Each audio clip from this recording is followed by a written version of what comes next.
We're turning now to the history of Islam. And the history of Islam plays an important role in the history of science and society, particularly in world history.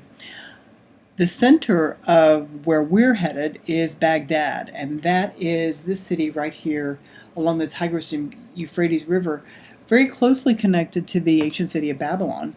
But now this city is going to develop into a center for learning, a center for history, for scholarship, philosophy, mathematics, and perhaps what we would even call science, but particularly as expressed in medicine and other fields. So to begin, let's talk a little bit about terms. Islam is the faith. This is a monotheistic religion founded by Muhammad in the 7th century AD. It claims great connections to both Judaism and Christianity. It has some interesting similarities to Christianity and certainly some very interesting differences. Given our current world in which we live, it is important to get our definitions down pat. Again, Islam is the faith. It is a monotheistic faith that encourages people to be disciplined, that encourages them to be devout to the one true God, that encourages them to look out for their families, look out for their community. Right? It is also a religion that encourages its followers to defend that faith, both internally, personally, to defend the faith, but also externally. And that's where many controversies lie in the modern interpretation of Islam today. Other definitions: to be Muslim is to be someone who practices the faith of Islam, who follows the faith of Islam, and it originated in a cultural area that is Arabic in culture, Arabic in language. So you'll hear the terms Islam, that's the faith, Muslim, that's the person who follows the faith, and you'll hear the term Arabic or Arab. Keep in mind that one can be an Arab speaker, an Arabic culturally centered person, and not be Muslim. There are many Arab Christians, for example. So just keep that in mind, that it's very easy to confuse all those terms. So the map you see before you is the geographic center of Islam. And again, a religion that began here in the Arabian Peninsula and spread very quickly into the Tigris-Euphrates River Valley, and in fact into the old Persian Empire, moving into India, through Egypt, and eventually all the way to Spain. So a fast-moving religion, a fast-growing religion, begun by Muhammad in the 7th century AD. This image is of Mecca, the city where Muhammad was born, the city where Muhammad practices his business dealings. He was a very successful businessman in Mecca, and then where he had his conversion experience. The image you see before you is an image of the Kaaba, excuse me, and at the time of the pilgrimage or the Hajj. This is one of the 5 pillars of Islam. If one can, one is encouraged to make a pilgrimage to the place of revelation. Pardon me. We said before that Islam spread very quickly after the first revelations of Muhammad. Pardon me. There are many reasons for this. First off, Muhammad was quite the evangelical. He spread the religion very emotionally, passionately. He was very convinced of the justice of it, the rightfulness. Pardon me. It is a religion that encourages community. It's a religion that encourages the followers to look out for one another, to look out for their families, to look out for their communities, to look out for those who are downtrodden. Muhammad himself was an orphan. His mother had been a widow, and so the woman he married, his wife, was a widow. And so it's a religion that encourages us to look out for the widows and orphans in particular, and for other less fortunate. It's a religion of discipline. It's a religion of devotion, of prayer, and it offers the reward of paradise, a nice Arabic word, for those who are faithful. It also offers the punishment, if you will, of hell for those who are not. So it asks us to be good to one another. It asks us to craft a good community here on earth, and it offers the reward of some special communion with God at the end of life. So it was very attractive to many people. So Muhammad the messenger, very energetic. The message was one that was very attractive to people. And I would put to you that there's no Roman Empire to stop it. By the time we get to the 7th century AD, the Roman Empire is gone. The Roman Empire is not what it once was. So there are no other institutions out there to stop it. And as you also know, this concept of jihad, this struggle, the inward struggle to remain faithful and the outward struggle to defend the faith, also meant that this religion could be spread, well, frankly, in a military fashion, potentially. So, depending on who was leading it at the time, you could see some quite energetic spreading of this religion. Again, through evangelical conquest and through military conquest throughout the Mediterranean region into India.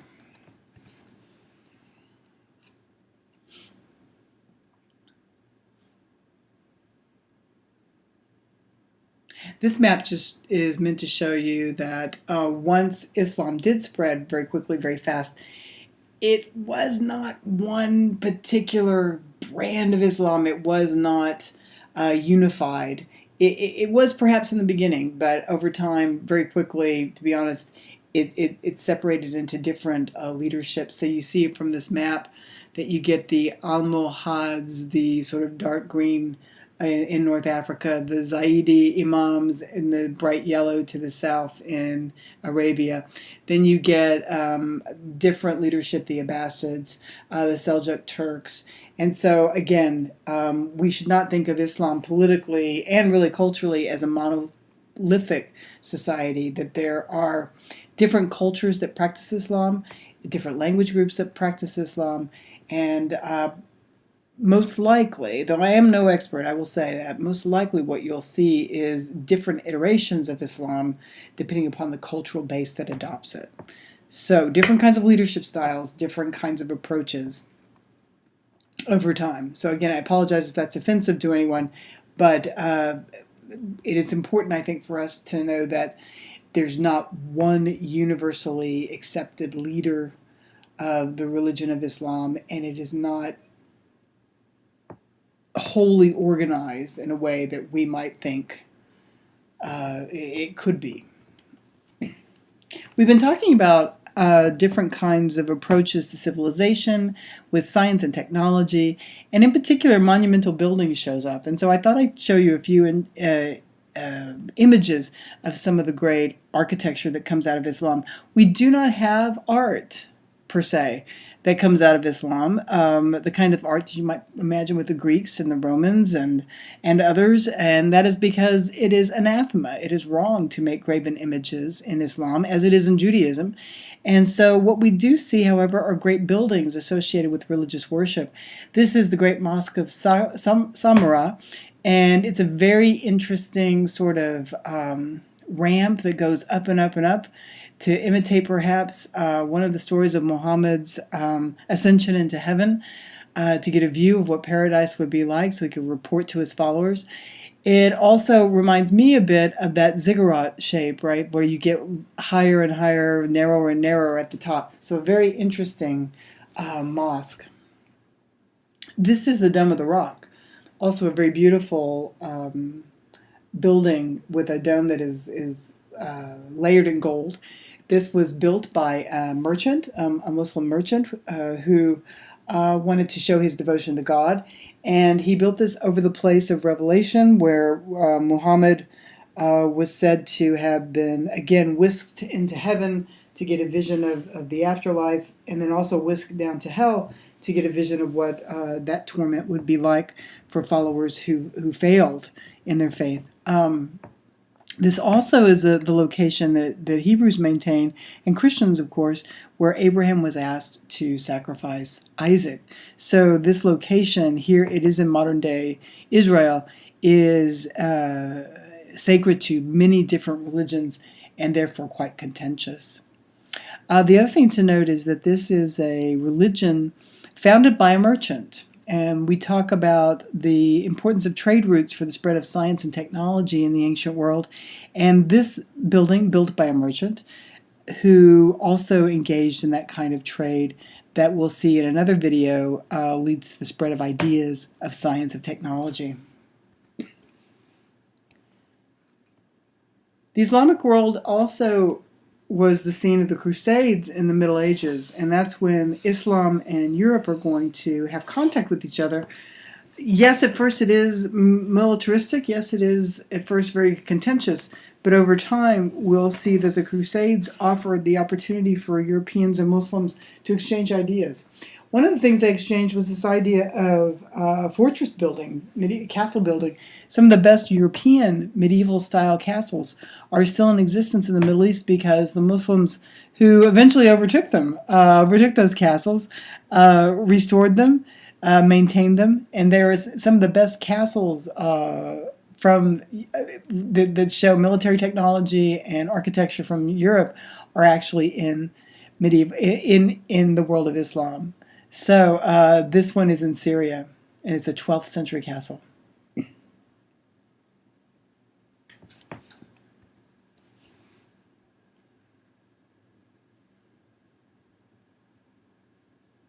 This is just another image.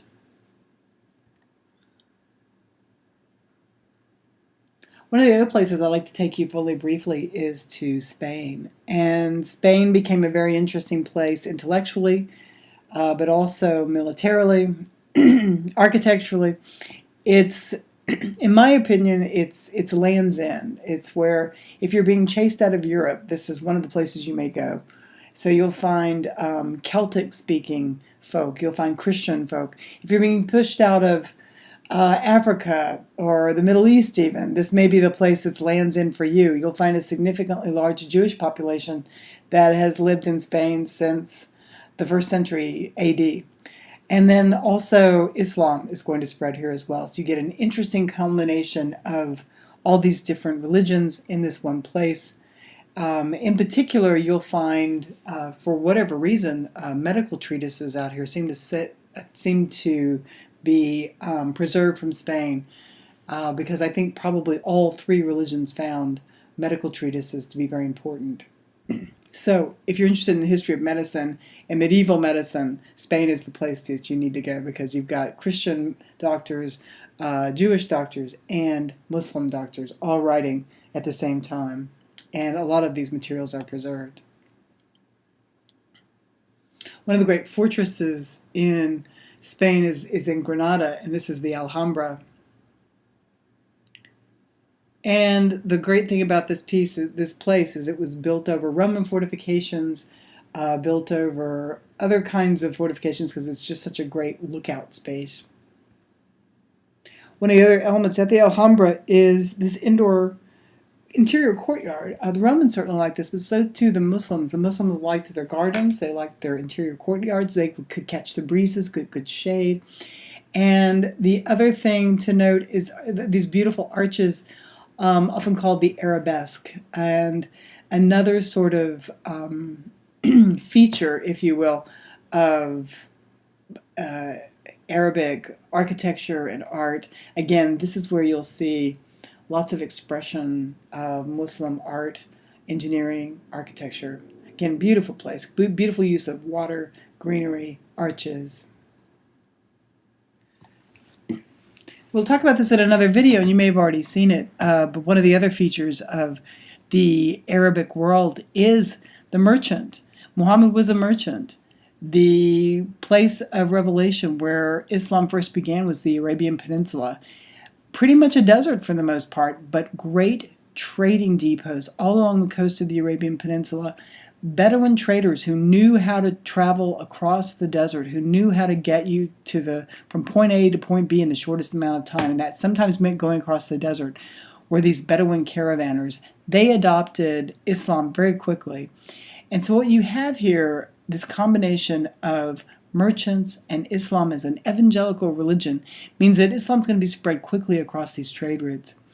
So you'll see a lot of connections, again, between the development of Islamic thought, Islamic science, because of the great emphasis on trade.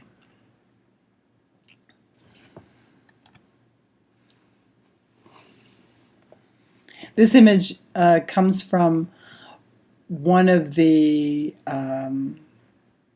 Muslim scholars and artists who tried to preserve what was going on in Baghdad amongst Muslim scholars. And this is an image, again, of teaching and students. You can see the teacher in the chair, the students on the floor.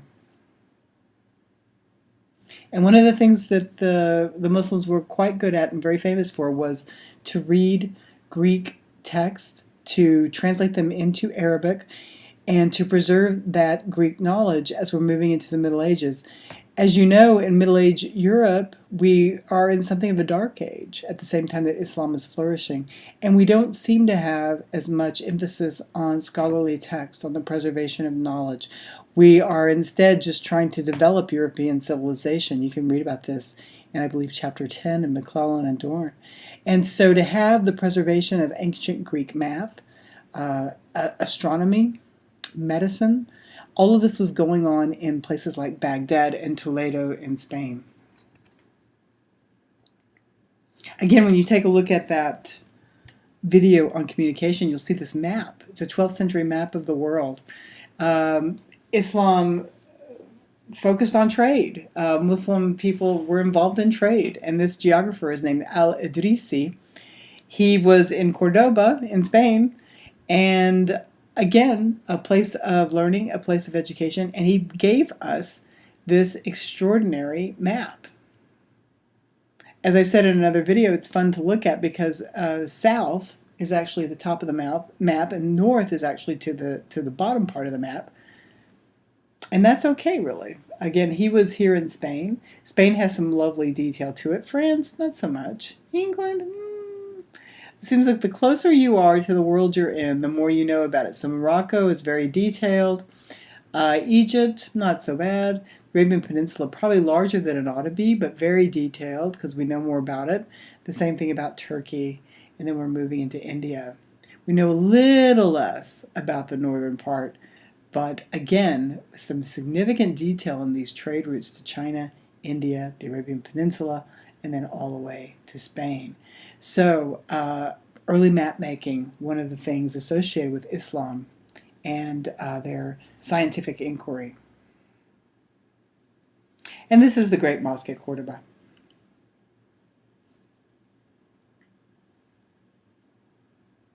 Perhaps where a map maker